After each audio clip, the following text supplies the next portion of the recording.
사랑하는 주님, 오늘 우리가 하나님의 말씀을 대면합니다. 이 시간 주께서 말씀하시고 주님의 성품을, 주님의 역사를, 주님의 일하심을 경험하는 귀한 시간이 될 수 있도록 주께서 역사하여 주옵소서. 하나님, 오늘 주께서 일하실 것을 기대하오며 우리 주 예수님의 이름으로 기도드립니다. 아멘. 하나님의 말씀을 보겠습니다. 하나님의 말씀은 신약성경 마가복음 10장 17절로 31절의 말씀입니다. 마가복음 10장 17절로 31절 말씀, 신약성경 71쪽입니다.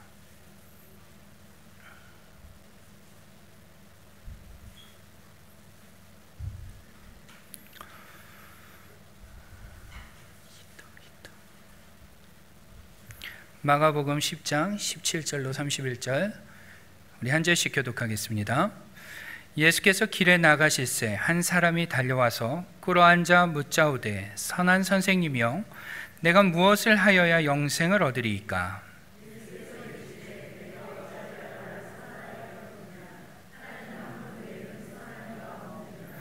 내가 계명을 안 하니 살인하지 말라, 간음하지 말라, 도둑질하지 말라, 거짓 증언하지 말라, 속여 빼앗지 말라, 내 부모를 공경하라 하였느니라.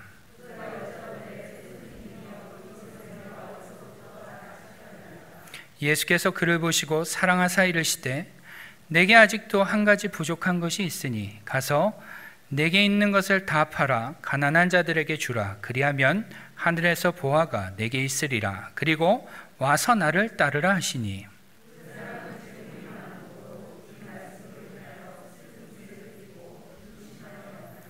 예수께서 둘러보시고 제자들에게 이르시되, 재물이 있는 자는 하나님의 나라에 들어가기가 심히 어렵도다 하시니,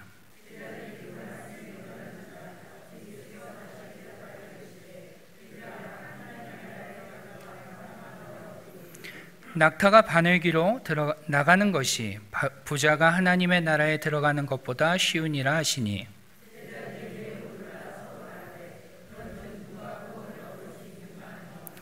예수께서 그들을 보시며 이르시되, 사람으로는 할 수 없으되 하나님으로는 그렇지 아니하니 하나님으로서는 다 하실 수 있느니라.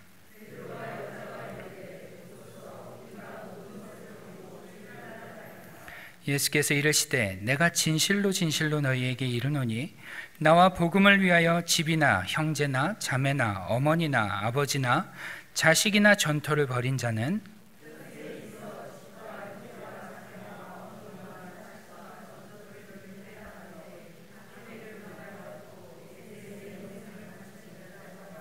함께 읽습니다. 그러나 먼저 된 자로서 나중되고 나중된 자로서 먼저 될 자가 많으니라. 아멘. 오늘 제가 설교 제목을 조금 자극적으로 한번 붙여봤습니다. 같이 한번 읽어볼까요? 지금 나오고 있는데 같이 한번 읽어보죠. 시작. 부자는 못 가는 천국. 한 번 더 읽어보죠. 시작. 부자는 못 가는 천국. 어떠신가요? 제목을 읽으면서 불편하셨나요? 편하신가요? 제가 이렇게 뵈니까 딱히 불편해 보이는 분이 없는 것 같습니다. 불편하면 어쩌나 걱정을 했는데 불편해 보이는 분들이 별로 안 계신 것 같아요. 2022년 12월에 KB금융그룹에서 2022년 한국 부자 보고서라는 것을 발표했는데요. 이 보고서에 따르면요, 조사자들을 대상으로 자신이 얼마나 있어야, 얼마 정도는 가져야 부자라고 생각하는가라고 생각했을 때, 질문을 했을 때 전체 인원의 27%가 100억 이상은 가져야 부자라고 대답했다고 합니다. 그러니까 이게 금융수치, 정확한 금융수치로가 아니라 그냥 심리적으로 사람들의 인식 대비 자동차, 현금, 집, 부동산 모두 합쳐서 100억 정도는 가져야 부자라고 생각한다라고 대답했다는 거죠. 얼마나 다행입니까? 그렇죠? 우리는 100억 이상, 제가 너무 넘겨짚는 건가요? 100억 이상 없으니까 우리는 부자가 아니어서 오늘 설교 제목이 딱히 좀 불편하지 않습니다. 그런데 이와는 조금 다르게요. 얼마 안 됐죠. 지난 6월 15일에 미주 한국일보 기사를 좀 보시면요. 미국의 금융회사인 찰스 슈왑이 매년 실시하는 모던 헬스 서베이 보고서에 따르면요, 미국 사람들에게 동일하게 한번 물었다고 합니다. 미국 사람들에게 얼마 정도는 가져야 부자라고 생각하는가 라고 했더니만 220만 달러, 대략 페소로 하면 얼마 정도 되죠? 17억 5천만 페소, 하나로는 약 30억 정도를 가지면 부자라고 생각합니다 라고 대답했다고 합니다. 한국 사람들 대단해요. 한국 사람들은 100억 이상은 가져야 부자라고 하지만 미국 사람들은 한 30억 이상만 가져도 부자라고 생각했다고 합니다. 그래도 아직까지 여유로운 표정이십니다. 그런데 더 놀라운 것이 있습니다. 그 조사에서 자신이 현재 부자라고 생각하는 사람들에게 그들의 평균 자산을 조사했더니 얼마가 나온 줄 아십니까? 56만 달러, 약 하나로 7억 5천만 원 정도 있으면 부자라고 생각한다고 합니다. 그러니까 30억 정도는 가져야 부자라고 생각하지만 실제로는 평균 7억 5천만 원 정도만 가지고 있으면 본인을 부자라고 생각한다는 거죠. 페소로는 4억 5천만 페소 정도만 갖고 있으면 부자라고 한답니다. 아마 그 기준에 따르면 오늘 이 제목이 조금 불편하실 수 있는 분들이 계실지 모르겠습니다. 오늘 본문은요, 사실 많은 분들에게 불편한 본문일 수도 있을 것 같습니다. 제가 예배 전에 한 분께 집사님은 부자이시죠? 여쭤봤더니 왜요? 그러시더니만 저는 늘 부자입니다 이렇게 얘기를 하시더라고요. 그러면서 전 늘 마음이 부자입니다 이러세요. 그랬더니 그냥 그걸로 끝날 줄 알았는데 마지막에 오늘 낙타 얘기를 하시겠군요 이러시더라고요. 맞습니다. 오늘 저는 낙타 이야기를 좀 해보려고 합니다. 우리가 이 제목을 보면서 불편해하는 이유는 오늘 본문에 그런 말씀이 있기 때문입니다. 낙타가 바늘기로 나가는 것이 부자가 하나님 나라에 들어가는 것보다 쉬우니라, 이 말씀이 있기 때문에 좀 불편한 것입니다. 한번 여러분 이 사진을 한번 보시겠습니까? 이 그림을 보시면 낙타가 바늘기로 들어가는 그림입니다. 와, 무슨 소린가 하실 텐데요. 어떤 학자들의 말로는 AD 4세기 혹은 5세기경에 예루살렘 문에는요, 이렇게 작은 문이 있었다고 합니다. 그래서 큰 문이 닫히고 나면 사람들이 이 작은 문으로 왕래를 하였는데, 이 작은 문은 바늘귀라고 불리는, 니들게이트라고 불리는 그러한 문이었다고 합니다. 그래서 이 문을 들어가려면 낙타는 반드시 무릎을 꿇어야만 했다고 합니다. 그래서 오늘 우리가 읽는 그 글의 느낌과는 다르게 낙타가 어느 정도 노력하면 바늘귀로도 들어갈 수 있다라고 해석하는 분들도 있었습니다. 또 아람어로는 이 낙타가 감라라고 하는데요, 오늘 예수님이 하신 이 낙타가 바늘귀로 들어가는 것이 부자가 천국에 들어가는 것보다 쉽다라는 이 본문을 가지고 감라가 아니라 감타, 아람어로 감타는 뭐냐면 밧줄이라는 뜻입니다. 그러니까 낙타가 바늘귀로 들어가는 것은 오역이고 밧줄이 바늘귀로 들어가는 것을 이야기한 것이다. 그러니까 어느 정도 부자들도 천국에 들어갈 수 있다라고 해석하는 분들이 있었습니다. 왜 이런 해석이 나왔을까요?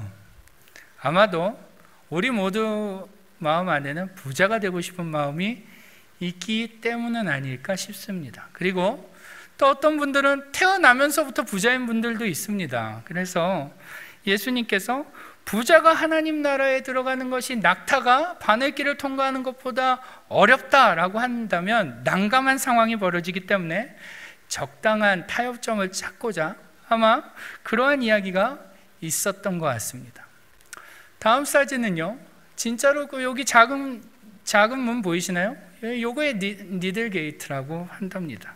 아무튼 오늘 우리는요, 이 부자가 하나님 나라에 가는 게 정말로 어려운가, 이 주제를 가지고 오늘 본문이 정말 우리로 하여금 그러한 고민과 갈등을 하도록 하는 본문인가라는 것을 좀 먼저 살펴보고자 하는데요. 오늘 본문 17절을 좀 다 같이 보시면요, 예수님께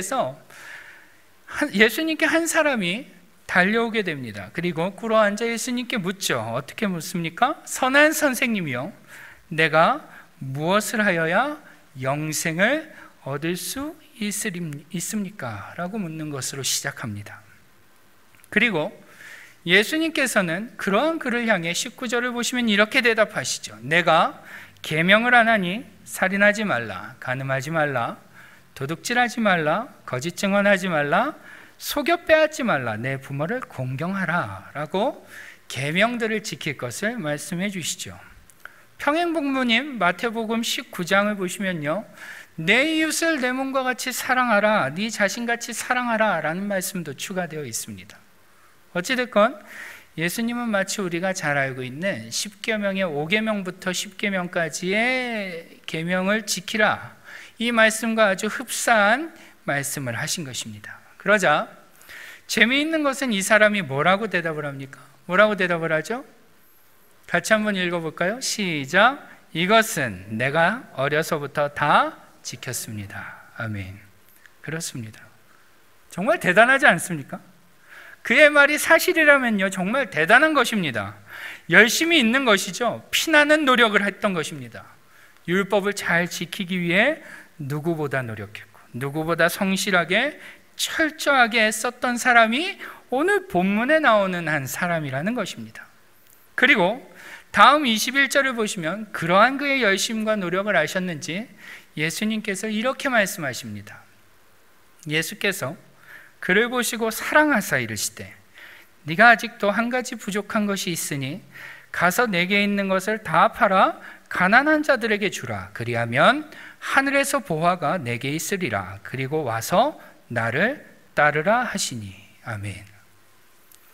이 예수님께 찾아와서 영생을 어떻게 하면 얻을 수 있습니까? 라고 묻는 이 사람을 예수님이 사랑하시고 그에게 말씀을 해주십니다. 그를 골탕 먹이거나 그에게 트집을 잡아서 망신을 주려고 하는 것이 아니죠. 예수님께서 정말로 그를 사랑하사 그에게 필요한 말씀을 해주신 것입니다. 그러면서 한 가지를 더 말씀해 주시는데 그것이 뭡니까? 내 재산을 다 팔아서 가난한 자들에게 주라. 그리고 와서 나를 따르라 라는 말씀이었습니다. 여러분, 우리가 잘 아는 대로 이 말씀을 들은 이 사람은 어떻게 하죠? 22절을 보시면 재물이 많은 고로 이 말씀을 인하여 슬픈 기색을 띠고 근심하며 돌아가게 됩니다. 이것이 오늘 우리가 읽은 본문의 전반부의 내용이라고 할 수 있는데요. 여러분, 오늘 본문에 나오는 이 사람을 보며 우리는 어떠한 생각을 하게 됩니까? 참 어리석다, 참 미련하다, 어떻게 하나님보다 재물을 더 사랑할 수 있을까? 어떻게 예수님을 눈앞에 두고 저런 선택을 할 수 있을까? 참 안타깝다, 이런 생각을 하나요? 할 수 있나요? 아닐 것입니다. 아니죠. 왜 그런 생각을 못합니까? 여기 앉아있는 우리 역시 예수님께 동일한 질문을 받는다면 우리 역시 이 사람과 동일하게 선택할 가능성이 높기 때문입니다. 굳이 변명을 하자면요, 꼭 물질이 아까워서가 아닙니다. 물질이 없는 것이 두려워서 우리는 예수님의 말씀대로 하기를 망설일 것입니다. 우리는 사실이 예수님의 말씀을 순종하기가 어려운 것이죠. 그리고 그러다 보니 오늘 본문을 읽으면서 우리가 이 말씀을 부자 이야기하면 낙타가 바로 나올 정도로 너무 잘 알고 있지만 개인적으로 적용하기가 참으로 불편한 말씀이 아닐 수 없다는 것입니다. 그런데 여러분, 중요한 것은 오늘 본문은 우리로 하여금 재산을 팔 수 있느냐 없느냐, 재산을 다 팔아서 남을 나눠줄 정도로 예수님의 말씀을 순종할 수 있느냐, 그렇게 주님을 사랑할 수 있느냐 없느냐를 묻는 본문이 아니라는 것입니다. 사실 오늘 본문의 강조점은요, 우리가 가진 재물을 팔 수 있느냐 없느냐에 있지 않습니다. 도리어 우리가 가진 재산을 팔 수 없다, 혹은 설령 판다 해도 아무 소용이 없다라는 데 강조점이 있습니다. 무슨 말이냐면, 오늘 본문을 다시 한번 보시죠. 오늘 본문을 다시 한번 보시면 한 사람이 예수님께 이렇게 질문을 합니다. 우리 17절을 같이 한번 읽어보겠습니다. 시작. 선한 선생님이여, 내가 무엇을 하여야 영생을 얻으리이까? 아멘. 무엇을 하여야 영생을 얻으리이까? 여러분, 우리가 보기에 이 얼마나 황당한 질문입니까? 그렇죠? 우리가 무엇을 함으로 영생을 얻을 수 있습니까? 우리가 무엇을 한다고 영생을 얻을 수 있는 것인가요? 사실 우리는요, 영생을 어떻게 얻는다라고 배웠습니까? 어떻게 얻는 거죠? 영생은 예수 그리스도를 믿는 믿음으로 얻는다라는 사실을 알고 있습니다. 심지어 그 믿음조차도요, 하나님께서 우리에게 주신 선물과 같다라고 알고 있죠. 우리는 신앙생활을 하면서 영생을 얻는 것은 예수를 믿을 때만 가능하다, 그 믿음은 하나님이 주시는 것이다 라고 귀에 딱지가 않도록 들었습니다. 그래서 우리는 쿡 찌르면 이 말이 나옵니다. 그런데 오늘 본문에 나오는 이 사람은 그 사실을 모르고 있었던 것입니다.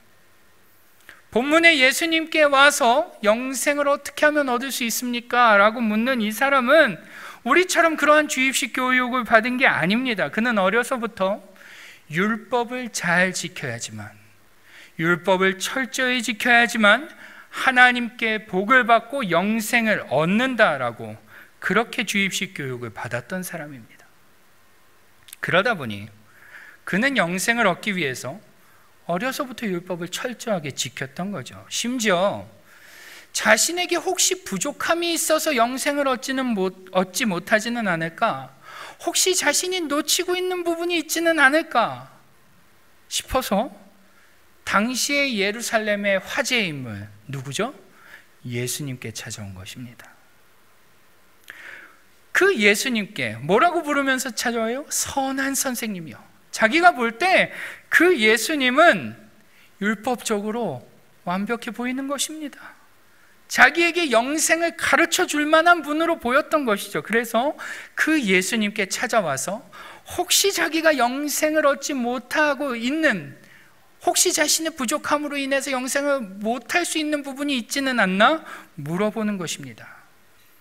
예수님께 와 어떻게 하면, 무엇을 하면 영생을 얻을 수 있습니까? 라고 묻자 예수님의 대답은 뭐라고요? 살인하지 말라, 간음하지 말라, 도둑질하지 말라, 거짓 증언하지 말라, 속여 빼앗지 말라, 내 부모를 공경하라. 즉 계명을 잘 지키라 라는 것이었습니다. 참 다행이었죠. 혹시나 빠진 게 있으면 어쩌나, 혹시나 내가 놓치고 있는 게 있으면 어쩌나, 내가 그거 놓치고 있다가 영생을 얻지 못하면 어쩌나 불안해했는데 예수님의 대답은 계명을 지키라는 것이었습니다. 순간 그는 안심했고요, 그가 안심하던 그 찰나에 예수님께서 한 가지를 더 말씀해 주십니다. 뭐라고 말씀하십니까? 내게 있는 것을 다 팔아 가난한 자들에게 주라. 그리고 와서 나를 따르라. 여러분, 이 말씀을 들은 그 사람은 어떻게 반응을 하죠? 성경은 그가 슬픈 기색을 띠며 돌아갔다라고 증언합니다. 왜 슬퍼했을까요? 성경은 그가 재물이 많았기 때문이라고 말하죠. 그가 자신이 소유한 그 많은 재물을 포기할 수 없었기 때문에, 그것을 가난한 자들에게 나눠주는 것에 대한 부담이 컸기 때문이라는 것입니다. 그런데요, 그것이 끝이 아닙니다. 그가 슬픈 기색을 띠며 돌아간 이유는 그뿐만이 아니라는 것입니다. 그는 우리가 아는 대로 율법을 철저하게 지키는 사람이었습니다. 그것을 통해 영생을 얻을 수 있다고 믿었던 사람입니다. 그런데 예수님께서 그에게 뭐라고 말씀하신 것입니까? 네 재산을 다 팔아서 가난한 자들에게 나눠주라. 이 예수님의 말씀은요, 단순히 전 재산을 구제하는 데 사용하라라는 차원을 넘어서 율법에서 금지하는 재산 파는 일을 너가 해야 된다라는 것입니다. 율법에서 땅을 파는 것, 이스라엘의 땅을 영원히 파는 것이 금지되어 있습니다. 그런데 예수님이 그걸 하라고 말씀하시는 것입니다. 이 사람에게 재산을 나눠주는 일도 사실은 어려운 일이지만 너가 율법을 어겨가면서까지 그 일을 해야 한다라고 말씀하시니까 이 사람의 입장에서는 도무지 따를 수 없는 일이 되어버린 것입니다. 그래서 슬픈 기색을 띠며 돌아갈 수밖에 없었던 것이죠. 여러분, 예수님은 그 사람을 사랑하사 율법으로는 영생을 얻을 수 없다는 사실을 알려주고자 그렇게 말씀하셨는데 그는 결국 자신의 생각을 바꾸지 못하고 그 자신의 믿음을 바꾸지 못하고 끝내는 슬픈 기색을 띠며 돌아가게 됩니다. 그런데 여러분, 문제는요, 그 사람만 그랬던 것이 아니다라는 것입니다. 오늘 본문을 보시면 예수님의 가르침은 거기서 멈추지 않는데요, 그렇게 돌아간 후에 예수님께서 제자들에게 이런 말씀을 하십니다. 우리 한번 23절 말씀을 같이 한번 읽어보겠습니다. 시작. 예수께서 둘러보시고 제자들에게 이르시되 재물이 있는 자는 하나님의 나라에 들어가기가 심히 어렵도다 하시니. 아멘. 재물이 있는 자, 영어 번역에서는 더 리치라고 되어 있습니다. 부자가 하나님의 나라에 들어가기가 심히 어렵다라고 제자들에게 말씀하신 것입니다. 그러자 제자들의 반응이 재미있습니다. 어떻게 하죠? 제자들이 그 말씀에 어땠다? 놀라는지라 놀랬대요. 왜 놀랬는지 모르겠지만 제자들이 예수님의 말씀을 듣고 놀란 것입니다. 그러자 한 번 더 예수님이 말씀하십니다. 우리가 잘 아는 말씀, 얘들아, 하나님의 나라에 들어가기가 얼마나 어려운지 낙타가 바늘기로 나가는 것이 부자가 하나님의 나라에 들어가는 것보다 쉬우니라 라고 한 번 더 말씀하십니다. 이 말씀을 들은 제자들이 어떻게 하죠? 26절 같이 시작. 제자들이 매우 놀라 서로 말하되 그런즉 누가 구원을 얻을 수 있는가 하니. 아멘. 그렇습니다. 그들이 매우 놀랐답니다. 그럼 누가 구원을 받을 수 있지라고 반응한 것입니다. 여러분, 이러보건대 제자들은 어떠한 생각을 갖고 있는 것입니까?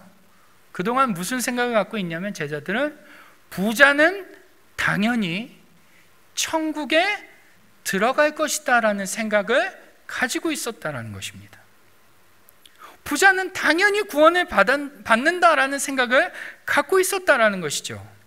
제가 한번 전에도 말씀을 드린 것 같은데 당시 부자는요, 종교 지도자들을 의미했습니다.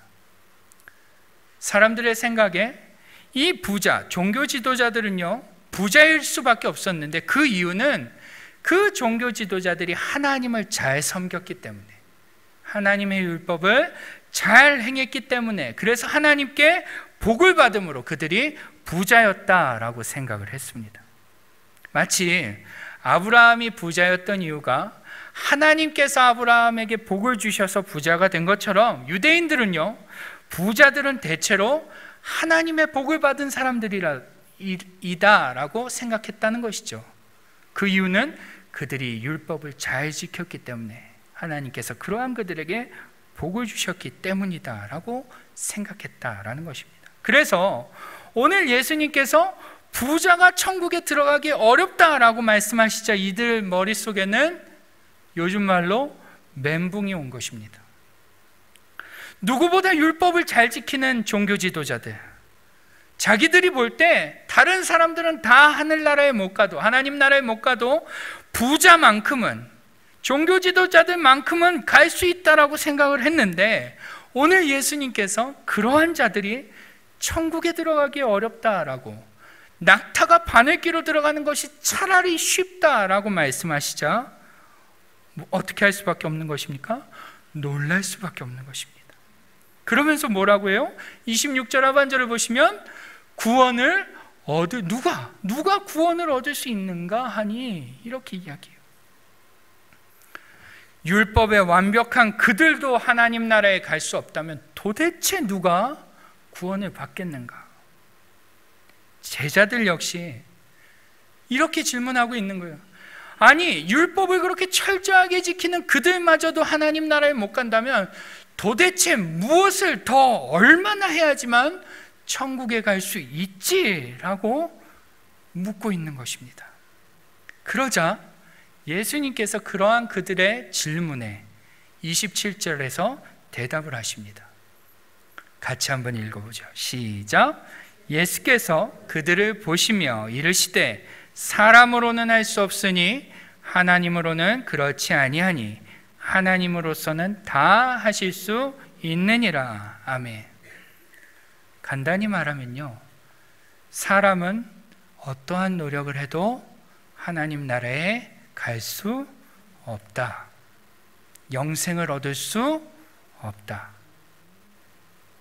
그러나 하나님은 하실 수 있다라고 말씀하신 것입니다. 영생은 우리의 손에, 우리의 행실에 달려 있지 않고 하나님의 주권 아래에 있다라고 예수님께서 말씀하셨다라는 것이죠.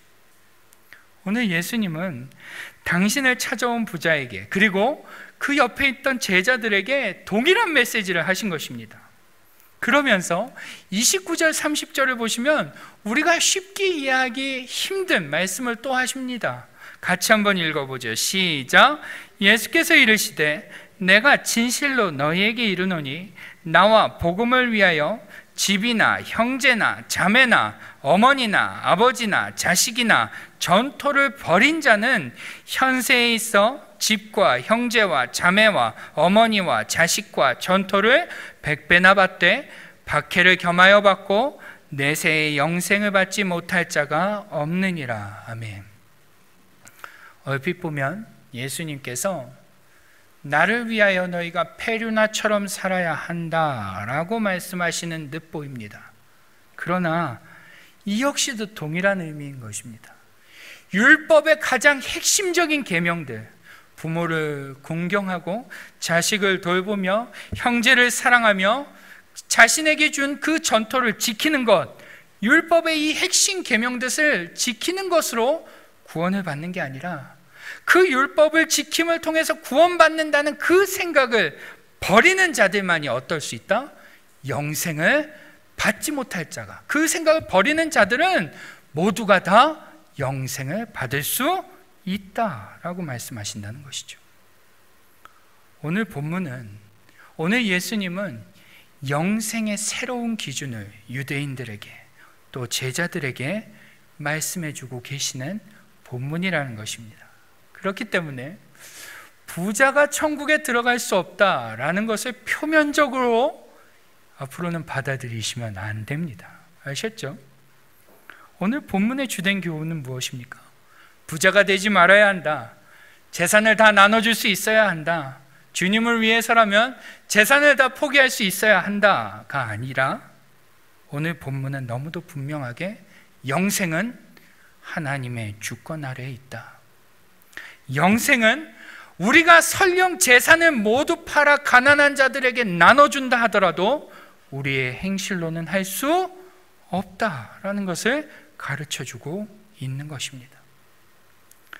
여러분, 에베소서 1장 19절을 보시면 바울이 소아시아 교인들에게, 교인들을 위해서 기도하면서 하나님의 강력한 능력이 어떠한 일을 했는지를 깨닫게 해달라고 기도하는 본문이 나오는데, 그 다음에 이어서 2장 1절을 보면 이러한 고백을 합니다. 같이 한번 읽어볼까요? 그는 허물과 죄로 죽었던 너희를 살리셨도다. 아멘. 하나님의 강력한 능력이 죽었던 너희를 살리셨도다. 본문을 잘 보십시오. 죽을 뻔한 너희를, 죽을 지경에 있는 너희를, 죽을지도 모르는 너희를 살리셨도다 라고 말씀하시지 않고 어떠한 너희를? 죽었던 너희를, 말라 비틀어져서 막대기같이 시체와 같은 너희를 하나님의 능력이 살리셨도다. 여러분, 영생이라는 것은 우리의 행위에 있지 않습니다. 믿으십니까? 구원이라는 것은 우리의 행위에 있지 않습니다. 하나님의 강력한 능력이 우리를 구원하셨고 하나님의 강력한 능력이 우리를 영생에 이르게 했습니다. 이 사실을 당시 유대인들은 몰랐던 것입니다. 자신들이 시체와 같은 존재인지 몰랐습니다. 그들은 그저 율법을 좀 잘 지키면 영생을 얻을 수 있다라고 믿었습니다. 심지어 제자들마저 그렇게 믿었습니다. 그러나 예수님은 누구도 자신의 행위로는 영생에 이를 수 없다라고, 누구도 율법을 완벽하게 지킨다 하더라도 그가 영생을 얻기란 낙타가 바늘귀에 들어가는 것보다 어렵다, 아니 불가능하다라고 선언하고 계신 것입니다. 그렇다면 여러분, 중요한 것은 무엇일까요? 여기 있는 우리들은 어떠한 사람입니까? 우리는 하나님의 강력한 능력으로 살림을 받은 자들인 줄 믿습니다. 아멘. 우리는 하나님의 강력한 능력으로 누구도 할 수 없는 그 영생을 약속받은 자들인 줄 믿습니다. 율법을 잘 지켰던 자들도 얻을 수 없었고 수많은 종교 지도자들도 얻지 못했지만 하나님의 능력으로 우리는 하나님의 은혜로 영생을 약속받은 자들이라는 것입니다. 그런데 여러분, 한번 오늘 우리의 행위를 한번 보십시오. 예수님께 찾아와서 영생을 묻던 이 사람보다 행위적으로 나은 것이 있습니까? 여러분, 영생에 대한 갈증이 있습니까? 이 사람만큼 노력과 열심이 있나요? 이웃을 사랑하고 부모를 공경하며 거짓 증언하지 않습니까? 사실 우리는요, 인정하고 싶지 않지만 애석하게도요, 예수님 앞에서 고민하며 돌아갔던 이 사람보다, 이 예수님 시대의 종교 지도자들보다 행위로는 너무나 못한 자들입니다. 그런데 감사한 것은 내세울 것 하나 없고 잘하는 것 하나 없고 전 재산은커녕 하나님 앞에 요만한 것도 내놓지 못하는 우리임에도 불구하고 하나님은 당신의 강력한 능력으로 우리에게 영생을 주셨다는 것입니다.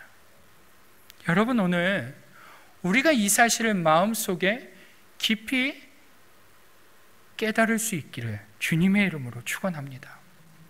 여러분, 이 사실을 마주할 때 우리가 해야 하는 반응은 무엇일까요? 아, 다행이구나. 아, 감사하구나. 아, 하나님이 놀라운 일을 하셨구나. 이렇게 말로만 할 수 있을까요? 그럴 수 없을 것입니다. 정말 오늘 우리가 받은 것이 무엇인지 안다면 우리는 그렇게 반응할 수 없는 것이죠. 오늘 저는 설교의 결론을 정리해 가면서 이 하나님의 놀라운 은혜, 이 하나님의 놀라운 역사의 혜택을 받은 우리는 어떻게 살아야 할까? 어떻게 반응하는 것이 옳을까라고 묵상을 하다가 문득 이 찬양이 좀 떠올랐습니다. 우리 한번 찬송가 143장 1절, 2절, 4절, 5절을 한번 같이 한번 불러보죠. 찬송가 143장 1절, 2절, 4절, 5절입니다. 한번 같이 불러보겠습니다. 우리 가사를 생각하며 같이 한번 불러보죠.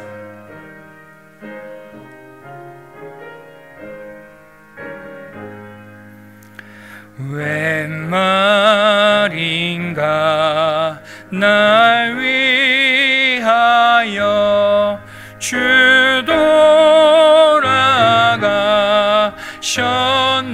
돌아가셨나.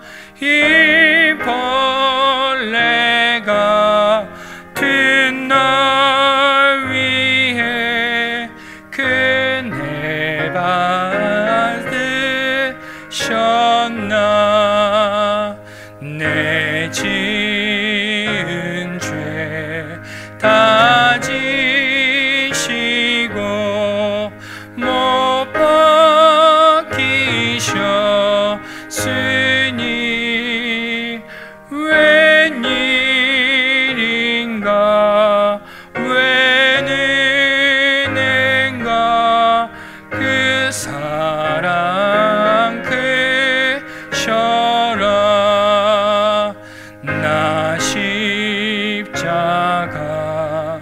대할 때에 그 일이 고마워. 내 얼굴과 미 못 뜨고 눈물 흘리도다. 내로라도 눈물로써 목값을 주하라. 몸 밖에 드릴 것 없어 이 몸 바칩니다. 그렇습니다. 웬 말인가? 도대체 이게 무슨 일인가?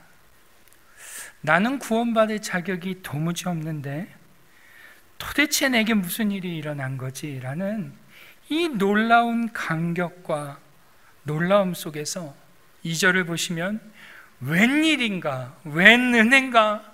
그 사랑이 크십니다 라는 이 감사의 고백으로 나아가야 하는 것입니다. 그리고 거기서 멈추지 않고 4절을 보시면 뭐라고 합니까? 늘 울어도 눈물로써 못 갚을 줄 알아 몸 밖에 드릴 것 없으니 이 몸 바칩니다. 여러분, 영생을 얻기 위해 율법을 철저히 지켰던 부자들은 천국에 들어가지 못했습니다. 그러나 하나님을 위하여 조금만 것도 하나 포기하지 못하는 우리에게 하나님은 영생을 주셨습니다.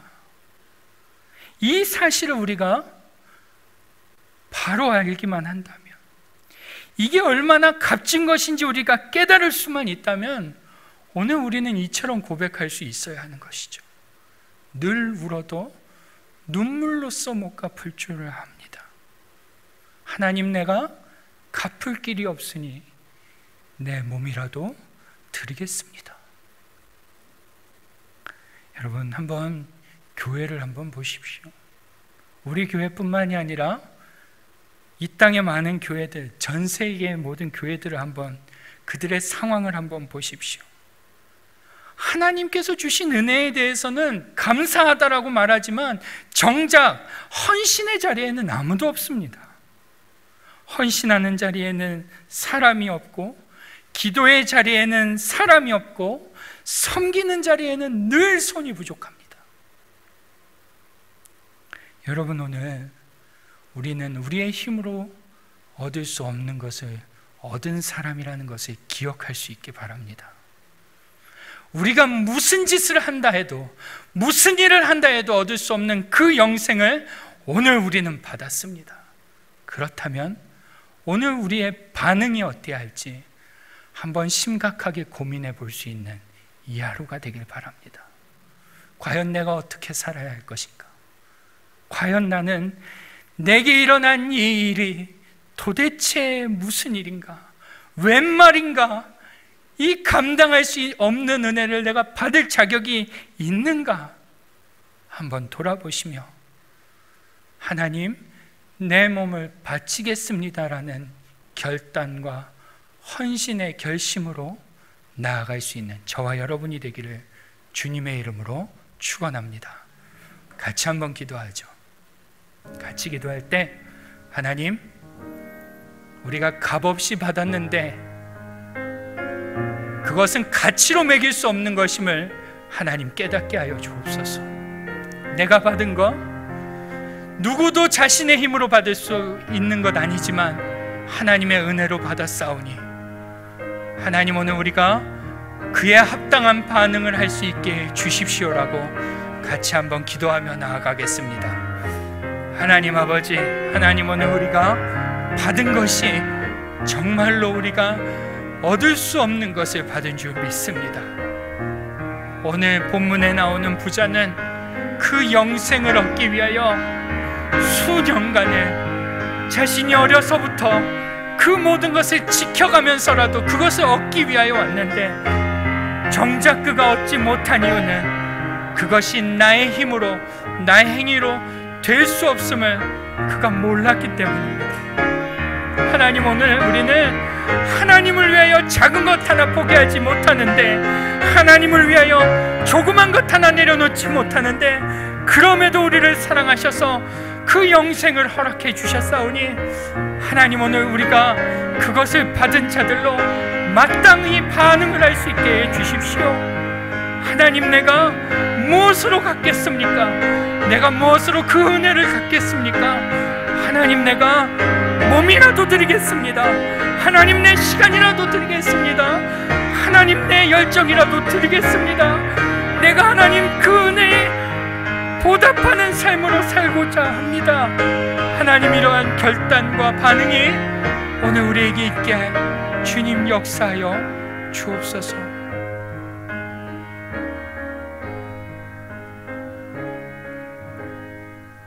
하나님, 우리가 받은 구원을 너무나 싸구려로 생각하고 있지는 않나 돌아봅니다. 값없이 받았다고 그것이 무가치하지 않는데, 아니 세상 어떠한 것보다 가치 있는 것인데, 정작 우리는 그 사실을 잊어버리고 내가 받은 그 구원이 얼마나 값진 것인지, 얼마나 귀한 것인지 모르고 그렇게 살았음을 주님 고백합니다. 하나님, 바라기는 오늘 이 시간 우리가 받은 그 구원이 세상의 어떠한 것과도 바꿀 수 없는 값진 것이라는 사실을 깨닫게 하여 주시고, 또 그에 합당한 반응을 할 수 있도록 주님께서 역사하여 주옵소서.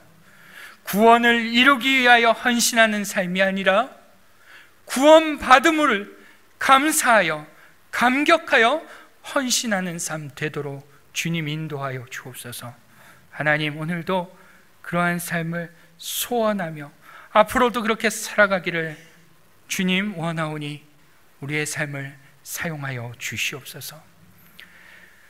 지금은 우리의 구주가 되시는 예수 그리스도의 은혜와 아버지 하나님의 크고 위대하신 사랑하심과 성령님의 감화 감동 내주교통 역사하심이 오늘도 구원의 감격으로 날마다 주님께 감사하며 헌신하며 살기로 결단하는 우리 사랑하는 연합교회 모든 성도님들 머리 위에, 저들의 가정과 직장 위에 지금부터 영원토록 함께 계시기를 간절히 축원하옵나이다.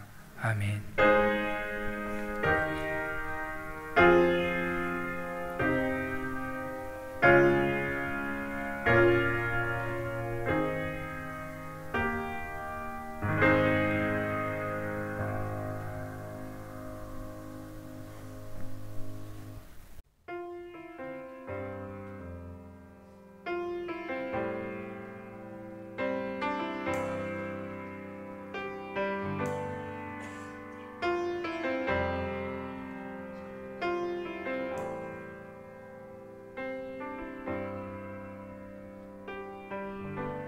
품에